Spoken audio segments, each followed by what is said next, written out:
So we're going to be talking about a part of the body today that when it's functioning well, gives you great energy, nice balanced mood, nice strong immune system, you get into a nice deep restorative sleep, prevents allergies, and to boot is anti-aging.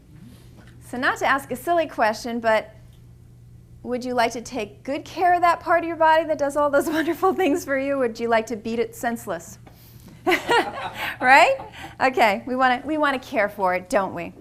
All right, let's turn to page 4 and 5. So the part of the body we're talking about is called the adrenal gland. And ad means above, renal means kidney. These guys, you've got 2 of them, they sit right on top of your kidneys. They're only the size of a walnut. They're not very big.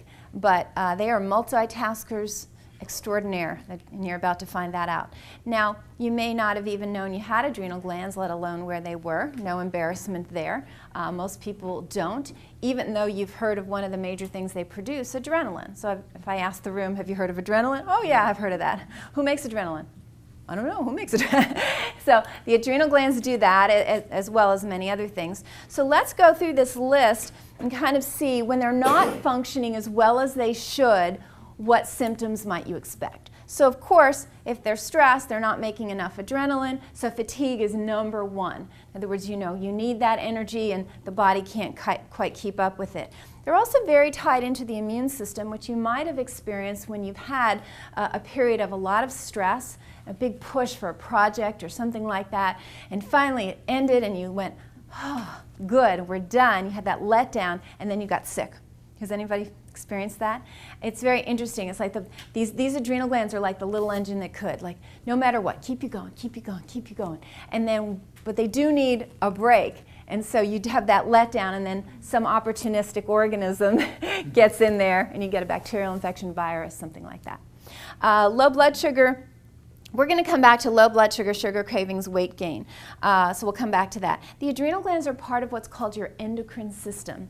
So what that's about is you've got your pituitary and hypothalamus in the brain, the thyroid in the throat, adrenal glands, as I mentioned, and then reproductive organs, male and female. That's the whole endocrine system. And they speak to one another and they balance one another through hormonal interchange. It's very delicate, such that when one kind of goes off the rail or gets stressed, others do as well. So thyroid problems and adrenal glands, they're like kissing cousins. And we know much more about thyroid. If I asked you where your thyroid was, most people know exactly where it is. They know they have one, which is kind of a step above adrenals. About 17% of the population has thyroid disease, so no wonder we know about it. And the thyroid, if somebody's like gaining weight or tired or suffering from some hair loss, they'll go to their doc and say, check my thyroid. And they do. Sometimes it's just kind of borderline, and the doctor says, it's not really too far off, it's subtle. And what they're missing is that interchange with the adrenal glands and the thyroid. They're very, very close. The exciting thing is when people are on thyroid medication, and you find weak adrenal glands, which is very common, as those adrenal glands come up, they take the stress off the thyroid, and the thyroid can come up.